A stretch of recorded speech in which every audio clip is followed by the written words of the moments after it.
Hello बच्चों, क्या हालचाल, कैसे आप लोग। आज हम डिस्कस करेंगे बीकॉम CU बीकॉम सेमिस्टर 1 का अकाउंटेंसी का मतलब फिनेंशियल अकाउंटिंग का फर्स्ट चैप्टर। हमने सोचा कि आपको बिल्कुल शुरुआत से एकदम थियोरिटिकल जो भी है आपका जो चैप्टर वाइज जैसे थ्योरी है शाम से बिल्कुल इस तरह से आपको पूरा कंप्लीट करवाए। तो इसलिए आज हम डिस्कस करेंगे फर्स्ट चैप्टर लेके जहाँ पे बिल्कुल बेसिक चीज़ अकाउंट्स के बारे में अकाउंटिंग के बारे में बताए गए हैं, उसी को लेके आपके साथ आज हम डिस्कस करेंगे कि आपका बेसिक बिल्कुल क्लियर हो जाए। जो भी आपने 11 में या 12 में सीखे हैं उसका फिर दोबारा रिवीजन हो जाए और आप अच्छे तरीके से चीज़ों को समझ जाए। तो आपका क्या काम होगा, आपका काम होगा हमारे साथ साथ में कॉपी पेन लेके बैठ जाना और साथ साथ में जो नोट्स हम आपको देंगे उसको लिख लेना है और याद कर लेना है। और एक काम होगा, अगर आपको वीडियो अच्छा लगा, आपको हेल्प हुआ तो ज़रूर इस वीडियो को आपको शेयर करना है, लाइक करना, कमेंट्स करना है और साथ साथ में चैनल को सब्सक्राइब करके ज़रूर बेल आइकन दबा के रखना है, क्योंकि अगले 4 साल आपको हम सर्विस देते रहेंगे, आपको हेल्प करते रहेंगे अगर आप हमें हेल्प करेंगे तो। अगर आप लोग हमें सपोर्ट करेंगे हम भी आपको सपोर्ट करते रहेंगे। आपके लिए नए नए वीडियो हर मतलब जो इम्पोर्टेंट सब्जेक्ट्स है ग्रेजुएशन का वो आपको हम देते रहेंगे सेमिस्टर वाइज। तो आपका काम क्या होगा, हमें सपोर्ट करना और हमारा काम होगा आपको हेल्प करना। चलिए फिर स्टार्ट करते हैं आज का सेशन, ठीक है। चलिए स्टार्ट करते हैं। हम बिल्कुल एकदम शुरुआत से आपके साथ डिस्कस करते हुए चलेंगे। थियोरेटिकल पार्ट जितना है सब शुरुआत से बिल्कुल आपके साथ हम डिस्कस करते हुए चलेंगे, ठीक है भाई। अब भी तैयार है, चलिए।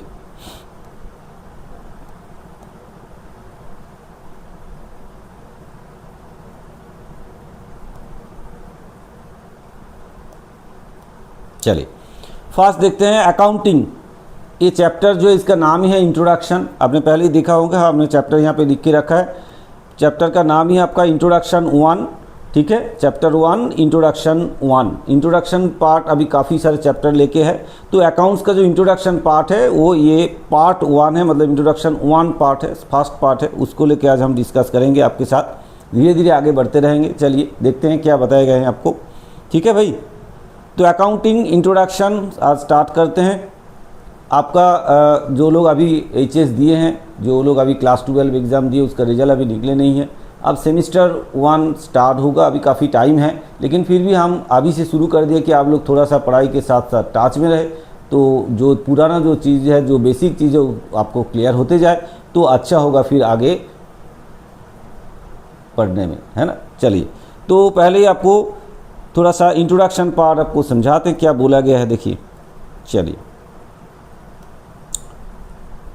First of all accounting is an essential part of every business organisation. ये तो है ही, है ना। अकाउंटिंग हर बिजनेस का एक एसेंशियल पार्ट है, ठीक है। इवन सिर्फ बिजनेस का नहीं, अगर किसी नॉन बिजनेस मतलब जो बिजनेस ऑर्गेनाइजेशन नहीं है उनके लिए भी अकाउंटिंग का ज़रूरत पड़ता है। ऐसे नहीं कि सिर्फ बिजनेस में ही लगता है, लेकिन बिजनेस के लिए तो बहुत ही इंपॉर्टेंट एक मतलब एक एसेंशियल पार्ट है। सो इट हेल्प्स, क्या करते हैं help, recording, communicating financial information, है ना। फिनेंशियल इंफॉर्मेशन को रिकॉर्ड करते हैं और जिसको चाहिए होता है उसको कम्युनिकेट किए जाते हैं। So it helps a vital role in understanding the financial position and performance of business, है ना। इसके थ्रू हमें पता चलेगा कि फिनेंशियल पोजीशन क्या है या बिजनेस का परफॉर्मेंस कैसा है, कैसा प्रॉफिटेबिलिटी है बिजनेस का, वो हमें समझ में आता है अकाउंटिंग इंफॉर्मेशन के द्वारा। So the meaning of accounting explains what accounting is first of all and what function it is perform. क्या अकाउंटिंग है क्या और इसका फंक्शन क्या है इन सिस्टमेटिक मैनर, यही हमें बताते हैं अकाउंटिंग, ठीक है। अकाउंटिंग का मतलब यही होता है। तो चलिए आगे बढ़ते हैं, देखते हैं कि करके। तो अकाउंटिंग का मीनिंग क्या होता है भाई, देखते हैं। Accounting refers to a process, accounting refers to the process of, क्या करना है तो क्या प्रोसेस है ये, पहले आइडेंटिफाई करना, रिकॉर्डिंग करना, क्लासीफाई करना, समराइजिंग करना और analysis and interpreting financial transactions of a business. एक बिजनेस का जो फिनेंशियल ट्रांजैक्शन है उसको आइडेंटिफाई करे, कौन सा फिनेंशियल ट्रांजैक्शन है, उसके बाद उसको प्रॉपर वे में रिकॉर्डिंग किया जाए, बुक्स ऑफ अकाउंट्स में लिखा जाए, फिर उसको अलग अलग करके क्लासीफाई किया जाए, एक्सपेंसेस को, इनकम को अलग अलग तरीके से क्लासीफाई किया जाए। आगे जाके आपको समझ में आएगा कैसे क्लासीफाई करेंगे। फिर उसको समराइज़ किया जाएगा, फिर उसको एनालिसिस किया जाएगा और फिनेंशियल ट्रांजैक्शन का जो उसमें और क्या किया जाएगा, उसके थ्रू हम एक फाइनल स्टेज में पहुंचेंगे कि क्या स्थिति है ऑर्गेनाइजेशन का, क्या प्रॉफिटेबिलिटी है, क्या उनका फाइनेंशियल कंडीशन है, वो हमें समझ में आएगा। So it involve series of activities, बहुत सारे काम करना पड़ता है भाई, that convert raw financial data into useful information and decision making. बहुत सारे स्टेप वाइज हमें काम करना पड़ता है, तब जाके वो एक रॉ जो डेटा है, फिनेंशियल डेटा है, वो हमारे लिए यूजफुल डेटा बनता है। ठीक है भाई, जो कि हमारे मैनेजमेंट के लिए या किसी और पर्सन के लिए जो इनमें कंसर्न है उसे डिसीजन मेकिंग के लिए काम आता है। तो ये लंबा प्रोसेस के थ्रू होता है, तो वही हम सीखेंगे धीरे धीरे करके। तो इन सिंपल टर्म्स क्या बोल सकते हैं, in simple terms accounting is a art of maintaining records financial transactions in a systematic and organise way. Systematic and organise way में फिनेंशियल जो रिकॉर्ड है उसको प्रॉपर तरीके से हम रिकॉर्ड करें, मतलब फिनेंशियल जो ट्रांजैक्शन वगैरह है उसको प्रॉपर तरीके से रिकॉर्ड करना, एक सिस्टमेटिक वे में उसको, ऑर्गेनाइज वे में उसको रिप्रेजेंट करना, ये होता है अकाउंटिंग का मेनली काम। ठीक है भाई, चलिए आगे बढ़े। तो कुछ डेफिनेशन क्या बोला है, according to American Institute of Chartered Public Accountants, उसने क्या बोला है कि accounting is the art of recording, classifying and summarising financial transactions and interpreting the results thereof. ठीक है भाई, तो उसने क्या बताया कि भाई अकाउंटिंग जो है एक आर्ट है।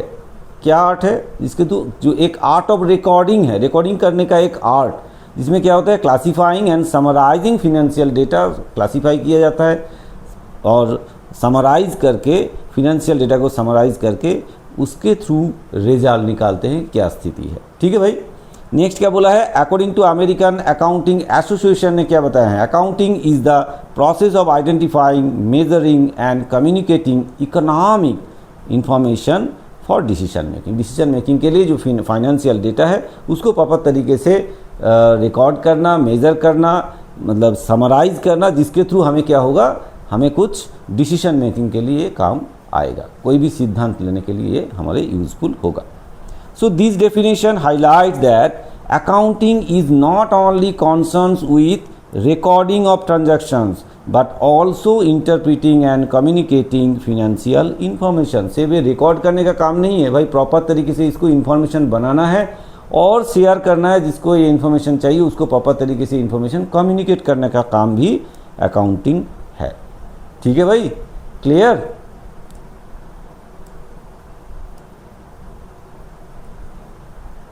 नेक्स्ट हम आते हैं नेचर ऑफ अकाउंटिंग। अकाउंटिंग का क्या नेचर है। ठीक है भाई, अकाउंटिंग का क्या नेचर है।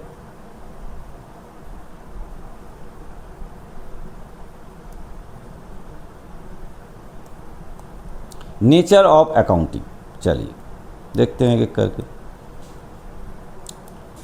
So the nature of accounting refers to the basic characteristics, कुछ अकाउंटिंग का कुछ बेसिक कैरेक्टरिस्टिक्स है, उसी को हम बताते हैं। Inherent qualities which explain the true position and role of accounting. ठीक है भाई, in a business. So accounting does not have a single nature, एक ही नेचर ऐसा नहीं है, rather it is a combination of different aspects, अलग अलग एस्पेक्ट्स को कंबाइन करके बनाए गए हैं।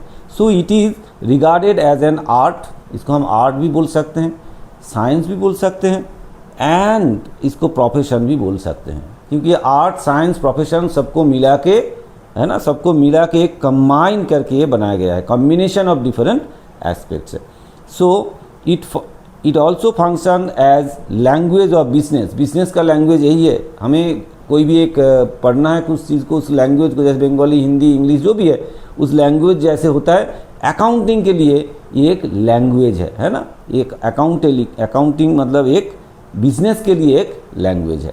सो business and a service activity and N information system. और अकाउंटिंग जो है एक इंफॉर्मेशन सिस्टम जिसके थ्रू बहुत सारे इंफॉर्मेशन मैनेजमेंट को मिलता है और जो कॉन्सर्न पर्सन है उसे मिलता है, उसके द्वारा वो डिसीजन मेकिंग करते हैं। ठीक है भाई, क्लियर? चलिए आगे बढ़ते हैं। अगर हम इनको आर्ट बोलेंगे, सॉरी आर्ट बोलेंगे, अकाउंटिंग को अगर आर्ट बोलते हैं, कैसे, क्यों बोलते हैं आर्ट, देखते हैं फिर। First of all, accounting is considered as an art because it requires skills, experience and judgment in its application। जिसमें आर्ट के लिए यही चाहिए होता है, तो आर्ट का जो क्वालिटीज़ है, जो नेचर है, वो भी इसके अंदर है। Although the process of recording transactions may be mechanically होता है, the preparation and presentation of financial statements require practical knowledge and expertise. सिर्फ अकाउंटिंग रिकॉर्डिंग आप मैकेनिकल कर सकते हैं, लेकिन उसको रिप्रेजेंट करना प्रॉपर तरीके से, रिप्रेजेंट करने के लिए आपको नॉलेज चाहिए होता है ना। जो फिनेंशियल स्टेटमेंट वगैरह बनाते हैं उसके लिए आपको प्रैक्टिकल नॉलेज चाहिए और साथ साथ में एक्सपर्टीज भी चाहिए होता है, जो कि आपका आर्ट में चाहिए होता है। So an accountant must apply judgement selecting appropriate accounting methods. उन्हें जो भी करना है एप्रोप्रिएट अकाउंटिंग मेथड अप्लाई करके यहाँ पे काम करना पड़ता है। And technique in different situation wise अलग अलग टेक्निक, अलग अलग मेथड उसे अप्लाई करना पड़ता है, जो कि आर्ट का एक पार्ट है, तो इसलिए हम इसको आर्ट बोल सकते हैं। नेक्स्ट क्या है भाई, इसे साइंस भी बोल सकते हैं। क्यों? अकाउंटिंग एज ए साइंस भी बोल सकते हैं। क्यों? क्योंकि accounting is also regarded as science because it based on systematic principle. Science क्या है? साइंस एक सिस्टमेटिक प्रिंसिपल के ऊपर आधार पे चलता है, जैसे कि ये भी आपका अकाउंटिंग भी एक systematic principle and concept and rule के ऊपर चलता है, तो इसके हम साइंस भी बोल सकते हैं। It follows a logical and organised process for recording and classifying transactions. ये जो ट्रांजैक्शंस को लिखते हैं फिर क्लासीफाई करते हैं, लॉजिकली करते हैं, कोई इलॉजिकली नहीं होता है, और साथ साथ में अलग अलग करके इसका एक ऑर्गेनाइज्ड प्रोसेस के द्वारा होता है। ठीक है। So the use of established principles such as double entry system ensures uniformity and accuracy in accounting practices, जिसमें हमने actually mainly double entry system ही अप्लाई करते हैं अकाउंटिंग में, है ना। तो एक साइंस है, वो प्रॉपर तरीके से एक तरीके से बनाया गया एक प्रॉपर प्रिंसिपल के द्वारा, ये साइंटिफिक प्रिंसिपल के द्वारा ये बनता है, तो इसलिए इसको हम साइंस भी बोल सकते हैं। प्रोफेशन क्यों बोला जाता है? क्योंकि it requires a specialised knowledge. Accounting maintain करने के लिए आपको स्पेशलाइज्ड नॉलेज भी चाहिए होता है, फॉर्मल एजुकेशन चाहिए होता है। अब ये अकाउंट्स कभी नहीं पढ़े हैं आपने, बीकॉम नहीं किया आपने, कुछ नहीं किया आपने, कुछ भी ऐसे कुछ एजुकेशन लेकर आप अकाउंट्स मेंटेन नहीं कर पाएंगे, क्योंकि आपके पास वो नॉलेज नहीं रहेगा। प्रॉपर ट्रेनिंग भी चाहिए होता है उसके लिए। सो it is govern by professional bodies भी है that regulate the conduct and standards of accountants, है ना। अकाउंटेंट का क्या स्टैंडर्ड होना चाहिए, वो भी एक प्रोफेशनल बॉडी है जो मतलब जो मेंशन किए हैं। So professionals in the field are expected to follow ethical and practice and maintain accuracy and honesty, especially honesty in their work. So in India, the profession is regulated. कौन regulate करते हैं? By the Institute of Chartered Accountant of India. ठीक है, by the Institute of Chartered Accountant of India. Clear? चलिए, तो इसलिए हम इसे प्रोफेशन भी बोल सकते हैं। नेक्स्ट हमने बोला accounting as a language of business. Business का एक भाषा है, एक लैंग्वेज है, जिसके द्वारा हम बिजनेस का कंडीशन समझते हैं। बिजनेस में क्या प्रॉफिटेबिलिटी है, बिजनेस का क्या एसेट है, क्या लाइबिलिटीज़ है, क्या स्थिति है बिजनेस का, वो समझने के लिए हमें इसी भाषा में पढ़ना पड़ता है। अगर जिसको ये भाषा पढ़ना आता है, जिसको ये लैंग्वेज आता है, वही समझ पाते हैं। जिसको नहीं आता है, जिसने कभी नहीं पढ़ा ये लैंग्वेज, उसमें समझ में नहीं आएगा। जैसे accounting is often described as the language of a business because, क्यों बोला जाता है? Because it communicates financial information to various users. बहुत सारे यूजर्स है जिसको इंफॉर्मेशन देते हैं।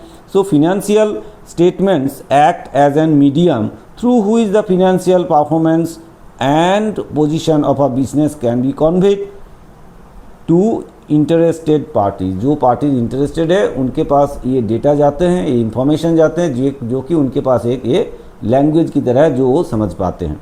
So this communication helps users understand and evaluate business activities. उन्हें समझ में आते हैं क्योंकि उन्हें ये लैंग्वेज भी आता है और एक लैंग्वेज है, ठीक है, ये बिजनेस का लैंग्वेज है। चलिए, accounting as a service activity क्यों? क्योंकि accounting is a service activity as it provides useful financial information to different users for decision making purpose. बहुत सारे लोग हैं जो इसमें जुड़े हुए हैं, अकाउंट्स उन्हें देखना है, जैसे जो सप्लायर है, जो मनी लेंडर है ना, जो इन्वेस्टर है, उन्हें देखना पड़ता है कि भाई अकाउंटिंग कंडीशन क्या है, मतलब बिजनेस का प्रॉफिटेबिलिटी क्या है, उनका फाइनेंशियल पोजीशन क्या है, उसके आधार पे वो सिद्धांत लेते हैं। जो ओनर है, ठीक है ना, जो गवर्नमेंट है, इनको ये इन्फॉर्मेशन चाहिए होता है। ये इन्फॉर्मेशन जो एक सर्विस की तरह उन्हें प्रोवाइड किया जाता है, ठीक है। सो मैनेजमेंट, जो मैनेजमेंट डिसीजन मेकिंग के लिए इन्वेस्टर्स को दिया जाता है, क्रेडिटर्स एंड गवर्नमेंट अथॉरिटीज़, इन्हें ये सर्विस प्रोवाइड किया जाता है अकाउंटिंग के through. So supply the relevant and reliable data that helps the planning, control and evaluation of business operations। ठीक है भाई, ये सर्विस है, एक तरफ से सर्विस एक्टिविटीज है। नेक्स्ट क्या है? Accounting as an information system, है ना, accounting as an information system. क्यों? क्योंकि it involves the collection, processing and communication of financial data. Financial data को कलेक्ट करते हैं, प्रोसेस करते हैं एंड कम्युनिकेट करते हैं उसको, तो इसलिए हम इसको बोल सकते हैं इंफॉर्मेशन सिस्टम ही हम इसको बोल सकते हैं। Next, accounting is historical in nature. Definitely जो चीज़ ऑलरेडी हो गया है उसी को हम बुक्स ऑफ अकाउंट्स में लिखते हैं। जो ट्रांजैक्शन हो जाते हैं, ऑलरेडी ऑकर्ड है, उसी को हम लिखते हैं। जो होने वाले हैं उसको एक्चुअली नहीं लिखते, तो इसलिए ये हिस्टोरिकल नेचर है। जो ट्रांजैक्शन ऑलरेडी हो चुके हैं, तो क्योंकि ये बेस्ड ऑन हिस्टोरिकल डेटा, ठीक है, जो provide information about the past. आपका फ्यूचर के लिए नहीं, ये पास्ट का जो इंफॉर्मेशन है वो आपके सामने ये दे सकते हैं, तो इसलिए इसको हम बोल सकते हैं this is historical nature. Helps in analysing trends analyse कर सकते हैं आप, पिछले क्या था, अभी कैसे क्या हो सकता है, प्रेडिक्ट कर सकते हैं। लेकिन ये डेटा जो है बिल्कुल हिस्टोरिकल डेटा है, जो ट्रांजैक्शन ऑलरेडी हो चुके हैं उसी को यहाँ पे लिखा जाता है। और क्या है भाई? Accounting is monetary in nature. Definitely accounting records only those transactions which can be expressed in terms of money। जो मानी के अकॉर्डिंग लिख सकते हैं उसी को यहाँ पे दिखाया जाता है। एम्प्लॉयज़ परफॉर्मेंस ये यहाँ नहीं दिखेगा, एम्प्लॉयज़ परफॉर्मेंस जो है ये यहाँ नहीं लिखा जाएगा। एम्प्लॉय को कितना सैलरी दिया गया है, कितना पैसा उसको एज अ बेनिफिट दिया, वो हम अकाउंटिंग में लिखेंगे। लेकिन उनका परफॉर्मेंस क्या है, उनका बिहेवियर कैसे है, तो ये सब चीज़ यहाँ पे नहीं लिखा जाता है। So non monetary factors such as employees satisfaction, उन्हें काम करके कितना सेटिस्फैक्शन मिला, वो यहाँ पे नहीं लिखा जाता है। सो और मैनेजमेंट एफिशिएंसी, मैनेजमेंट जो आपके ऑर्गन्स में काम करते हैं उसका क्या एफिशिएंसी है, वो भी नहीं लिखा जाता है। So it not recorded in accounting.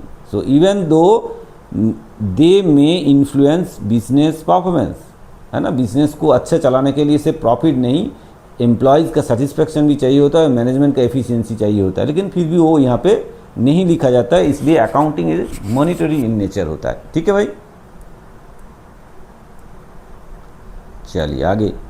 Accounting is analytical and interpretative. क्या बोला है? Accounting does not merely record financial data but also involve analysis and interpretation of the result, है ना। सिर्फ ये डेटा रिकॉर्ड करके नहीं छोड़ देते हैं, डेफिनेटली एनालिसिस करते हैं और इसके थ्रू क्या रिजल्ट आया जरूर वो निकाल के देते हैं हमें।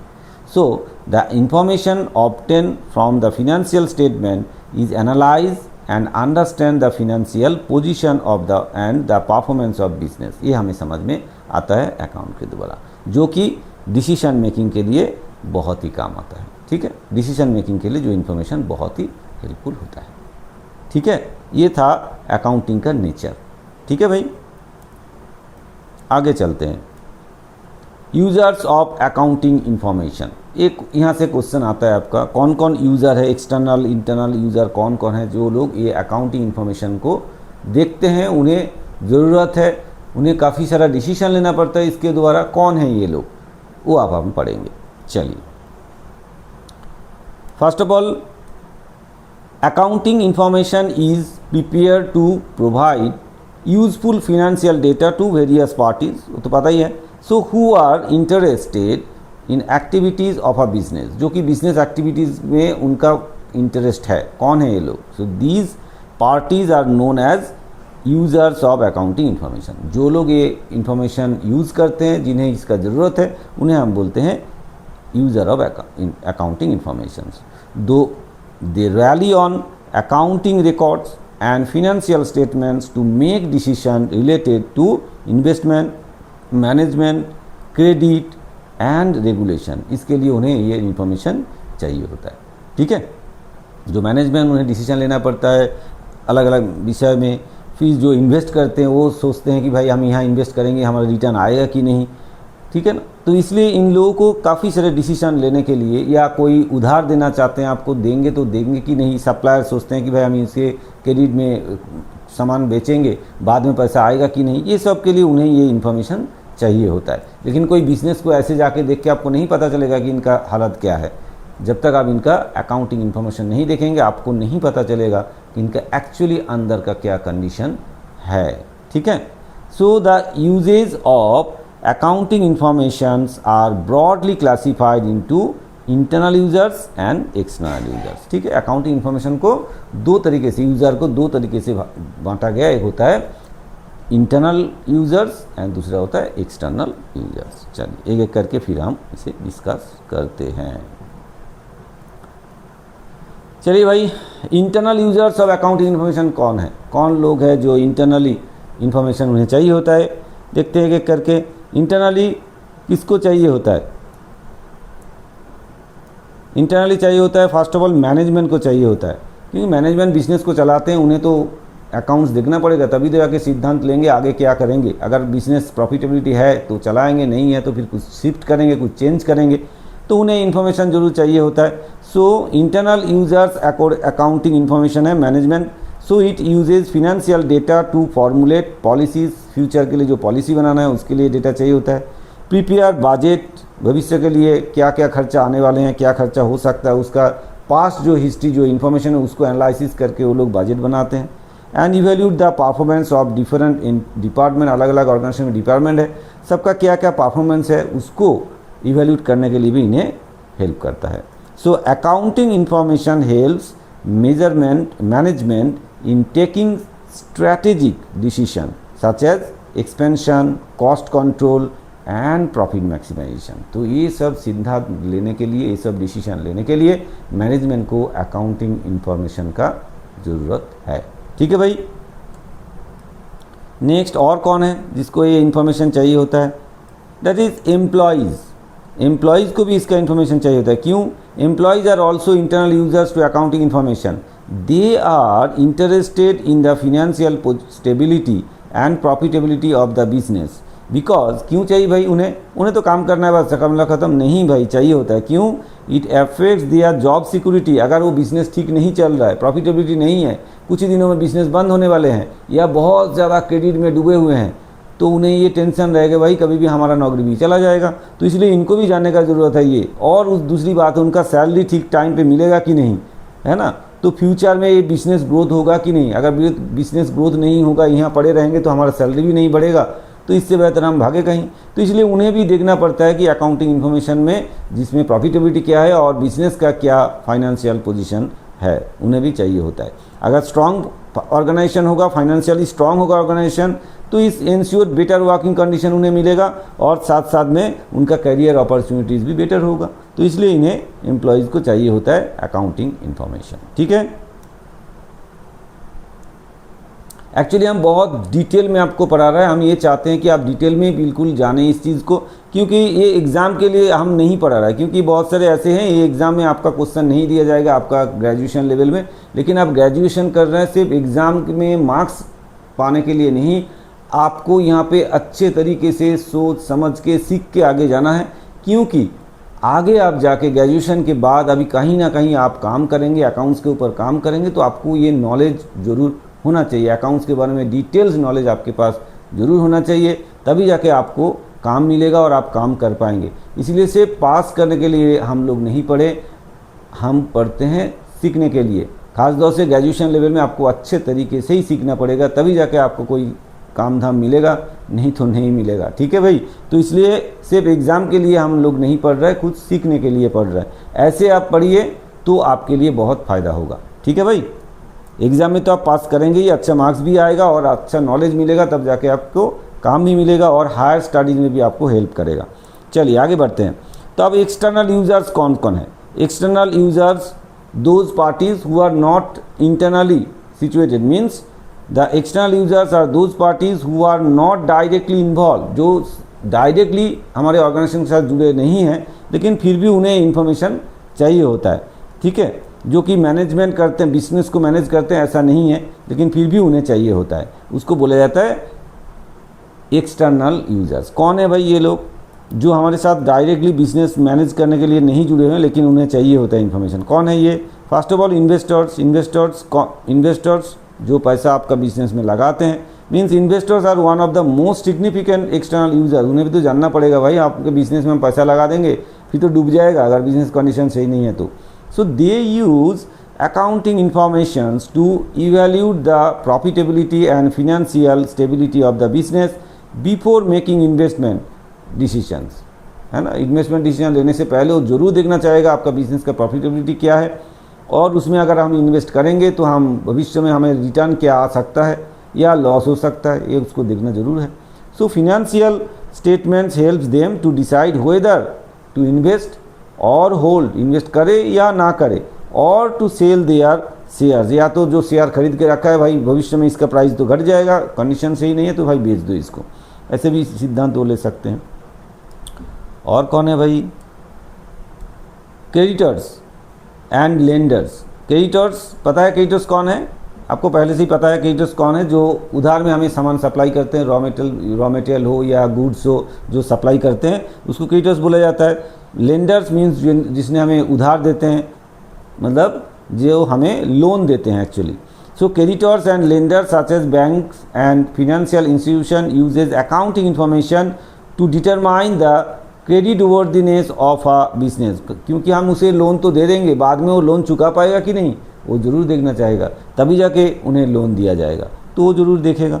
सो they analyse the financial statement to assess whether the business will be able to repay their loan or not. Long term में जाके अगर वो अलॉन्ग विद इंटरेस्ट अगर वो लोन चुका नहीं पाए तो उनका तो पूरा पैसा डूब जाएगा, तो इसलिए पहले ही वो देख के तभी जाकर वो सिद्धांत लेते हैं कि हम यहाँ इन्वेस्ट करें या ना करें, मतलब हम इसे लोन दे या ना दे, इन्वेस्ट तो अलग बात हो गया, हम इसे लोन दे या ना दे, है ना, उसके हिसाब से ही सिद्धांत लेते हैं हम लोग। नेक्स्ट आता है गवर्नमेंट। गवर्नमेंट भी यहाँ पे एक इम्पॉर्टेंट एक्सटर्नल यूजर्स है। The government as a important external users, क्यों? अकाउंटिंग इन्फॉर्मेशन, क्यों? It uses financial record to for taxation purpose, क्योंकि उन्हें तो भाई टैक्स चाहिए बिजनेस से, जितना प्रॉफिट कमाया उसके ऊपर एक परसेंटेज टैक्स उन्हें देना पड़ता है। अगर वो अकाउंट नहीं देखेंगे तो उन्हें समझ नहीं आएगा ना कि एक्चुअली कितना प्रॉफिट कमाए हैं, उसके आधार पे उसको क्या करना है? टैक्स इम्पोज करना है। सो प्रॉपर अकाउंटिंग अगर नहीं होगा, proper accounting helps in accurate calculation of and payment of tax. Proper accounting होगा तो तभी जाकर उन्हें पता चलेगा एक्चुअल प्रॉफिट क्या है और उसके आधार पर उसको टैक्स भी मिलेगा, इसलिए गवर्नमेंट जरूर देखना चाहेगा अकाउंटिंग इंफॉर्मेशन। और कौन है भाई? बैंक है। बैंक भी देखना चाहेगा। बैंक क्यों देखेगा? Banks rely on accounting information to decide whether to grant loans और नॉट। बैंक तो लोन देते हैं ना बिजनेस को, तो बिजनेस में लोन देगा कि नहीं वो सिद्धांत लेगा आपका अकाउंट्स देख के, फिनेंशियल अकाउंटिंग पोजीशन देख के, इंफॉर्मेशन देख के। सो फिनेंशियल पोजीशन क्या है, प्रॉफिटेबिलिटी क्या है, लिक्विडिटी क्या है, बाद में हमारा जो लोन है वो चुका पाएगा कि नहीं, ये सब देख के तब जाके बैंक लोन देते हैं। ठीक है भाई। और कौन है? General public. The general public also takes interest in accounting information. उन्हें भी अकाउंटिंग इन्फॉर्मेशन चाहिए होता है। क्यों? Specially in the case of large company, जो बड़े बड़े कंपनी होता है उनका जो डेटा होता है, उनका जो अकाउंटिंग इन्फॉर्मेशन होता है उन्हें चाहिए होता है। क्यों? क्योंकि people may be interested in knowing the company's contribution to the economy. Economy में कितना कंट्रीब्यूशन है उसका, है ना, हमारे देश को बड़े होने में, हमारे देश का ग्रोथ में उसका कितना कंट्रीब्यूशन है, या कितना एम्प्लॉयमेंट जनरेट कर रहे हैं, है ना, एंड सोशल रिस्पॉन्सिबिलिटी कितना वो फुलफिल कर रहे हैं या नहीं कर रहे हैं। तो इसके लिए उन्हें ये अकाउंटिंग इंफॉर्मेशन चाहिए होता है जनरल पब्लिक को भी। ठीक है भाई, क्लियर, समझ में आया? अब सोच रहे हैं सर आप तो बिल्कुल एकदम डिटेल में ऐसे पढ़ा रहे हैं, ये तो क्वेश्चन आएगा नहीं एग्ज़ाम में, लेकिन आएगा एक्सटर्नल इंटरनल जो ये इसमें से थोड़ा सा क्वेश्चन आएगा। काफ़ी क्वेश्चन और भी आ सकता है, लेकिन हम चाहते हैं क्वेश्चन नहीं, आपको थोड़ा सा समझ आए, चीज़ों को क्लियर हो जाए, है ना, आगे जाकर आपको काम आएगा। आपका बेस जरूर क्लियर हो जाए इस समय। ठीक है भाई, जो 11 में आपने पढ़े थे सब भूल गए हैं या कुछ पढ़े ही नहीं, ऐसे भी हो सकता है, तो इसलिए दोबारा आप पढ़ लेंगे तो आपका नॉलेज गेन हो जाएगा, सही हो जाएगा। ठीक है भाई, चलिए आगे बढ़ते हैं। Qualitative characteristics of accounting information, चलिए देखते हैं क्या है। First of all, qualitative characteristics of accounting information का क्या मतलब है? Refers to the essential features that make the financial information understandable, जो कि ऐसे फीचर्स है जिसके द्वारा हम इसको समझ पाए, अकाउंट्स ऐसे बनाया जाए कि वो ईजी समझ पाते, है ना, या उसको यूज़फुल बनाए और जिसको हम रिलायबल हो सकता है, जिसको हम रिलाई कर सकते हैं। ऐसे कुछ फीचर्स जो रहने से हम उस अकाउंटिंग को, अकाउंटिंग इंफॉर्मेशन को रिलाई कर सकते हैं। ऐसे कुछ उसका कैरेक्टरिस्टिक्स, क्वालिटेटिव कैरेक्टरिस्टिक्स होना चाहिए। ठीक है भाई, तो देखते हैं क्या ऐसा क्वालिटेटिव कैरेक्टरिस्टिक्स इसमें होना चाहिए। एक एक करके आगे बढ़ते हैं। क्या कैरेक्टरिस्टिक्स इसके अंदर होना चाहिए? फर्स्ट ऑफ ऑल, रिलायबिलिटी, मतलब reliability means accounting information must be accurate. जो आपने बनाया है वो सही है, बिल्कुल उसके ऊपर हम भरोसा कर सकते हैं, और ट्रस्ट ओवर्दी, जिसके ऊपर ट्रस्ट रख सकते हैं हम, and free from bias and error, कोई एरर नहीं है, बायस लिए आपने नहीं बनाया है, ये आपको एश्योर करना पड़ता है। So it should faithfully represent the actual financial position of the business का कोई बढ़ा चढ़ा के नहीं, एक्चुअली क्या पोजीशन है वो रिप्रेजेंट जरूर होना चाहिए, तभी जाके हम उसको रिलाई कर सकते हैं ना।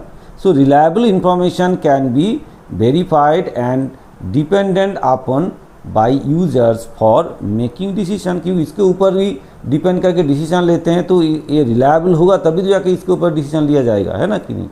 सो if the information is not reliable, अगर इसके पास भरोसा हम नहीं कर सकते हैं, it may be lead to incorrect conclusion and poor decisions. आपने इसके ऊपर बेस करके कुछ डिसीजन ले लिए तो फिर वो गलत हो जाएगा आपका, है ना, वो पुअर डिसीजन हो जाएगा, जिसके द्वारा आपका कुछ लॉसेस हो सकता है कि नहीं।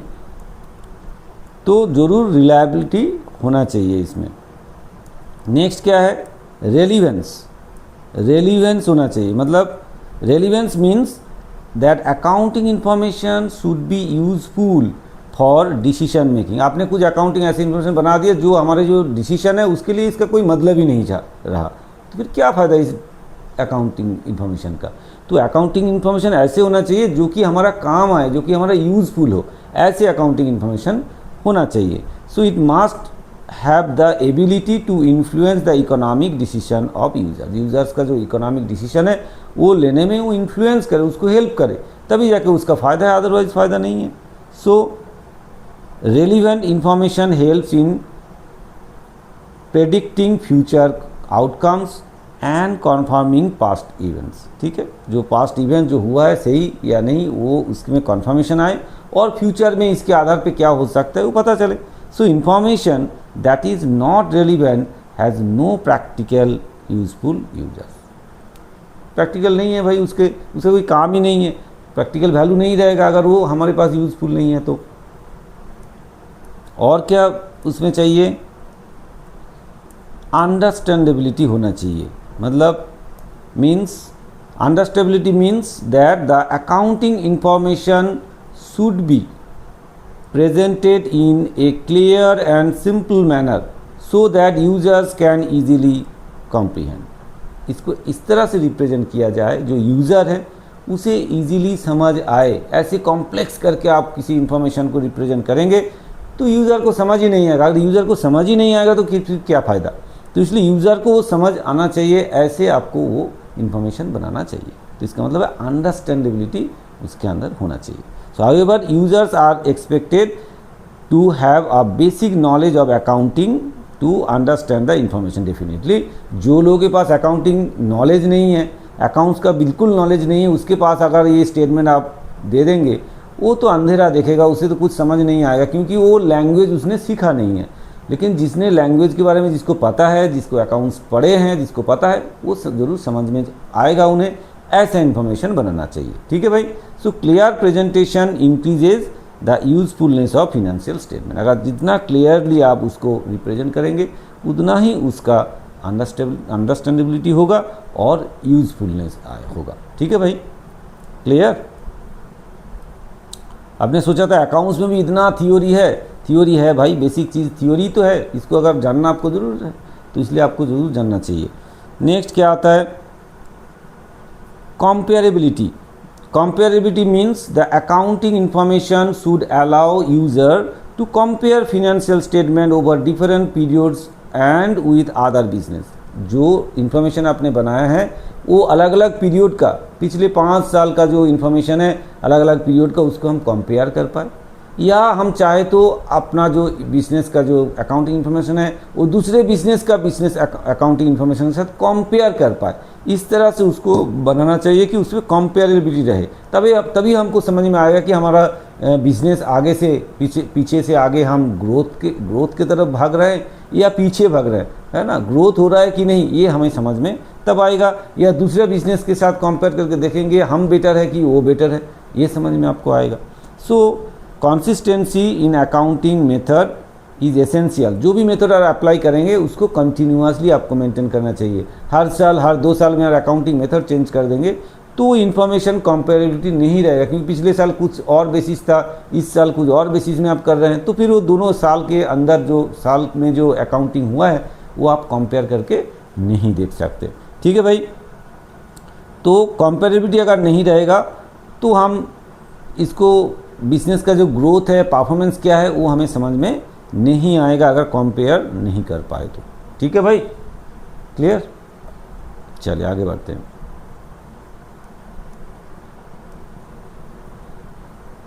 नेक्स्ट क्या है, consistency. Consistency means that the same accounting method and principle should be followed from one period to another. अभी आपको जो बताया, पिछले साल जो मेथड में हमने अकाउंटिंग किए हैं उसी मेथड फिर अगले साल भी यूज़ करना चाहिए। ऐसे करके अगर जाएंगे तभी हम कंपेयर भी कर पाएंगे और यूनिफॉर्मिटी रहेगा, तब जाके हमें अकाउंटिंग इन्फॉर्मेशन प्रॉपर वे में रिप्रेजेंट होगा। तो मतलब प्रॉपर यूनिफॉर्म रिपोर्ट हमारे पास पहुंचेगा। सो इफ चेंजेस, अगर हम चेंज करते रहेंगे made, they should be properly disclose. अगर कुछ चेंजेस आया, हो सकता है कभी कभार चेंज हो सकते हैं, कोई कारण है उसके पीछे, तो वो चीज़ आपको बिल्कुल डिस्क्लोज करना पड़ेगा कि ये कारण था, ऐसे था, हमने ऐसे मेथड में ले गए तो ये सब चेंजेस इसमें आए हैं, उसको क्लियर करके आपको बताना पड़ेगा। So consistency helps in making meaningful comparison of financial data. ठीक है भाई। और क्या है, timelessness means that accounting information should be made available to users at the right time. सही टाइम पे उसके पास इन्फॉर्मेशन चाहिए होता है। अगर आपको चाहिए जब इन्फॉर्मेशन तब आपको नहीं मिला, 2 महीना बाद जाकर वो इन्फॉर्मेशन मिला, जब आपको डिसीजन लेना था तब आपको नहीं मिला था, तो फिर क्या फ़ायदा इन्फॉर्मेशन का।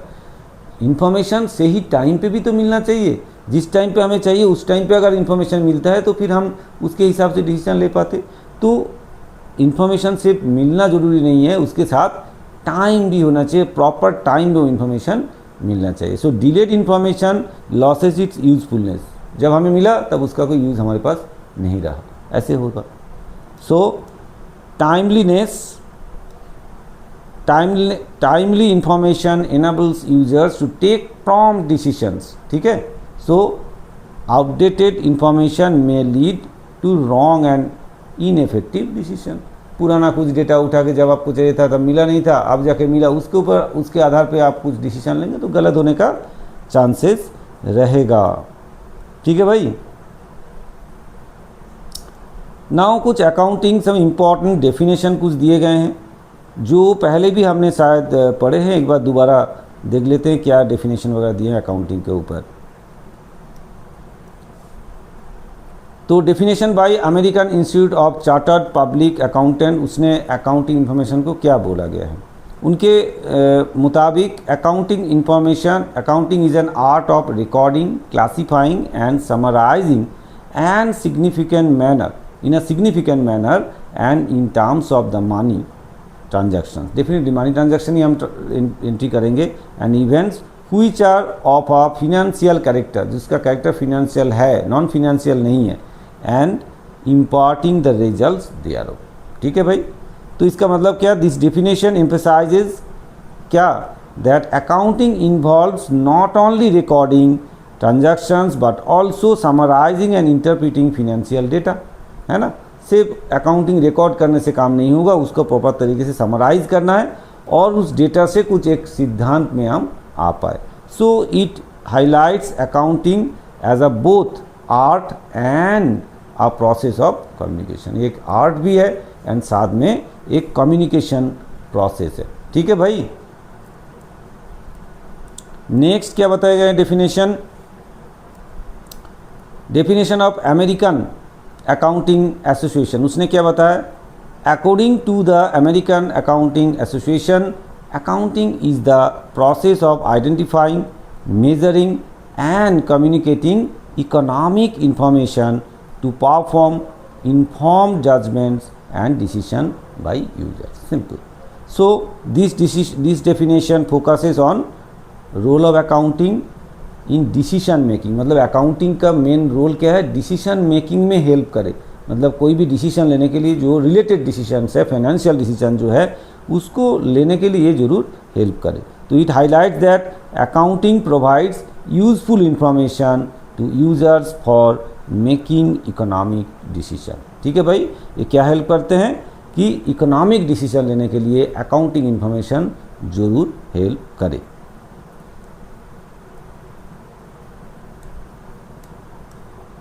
Next definition by RN.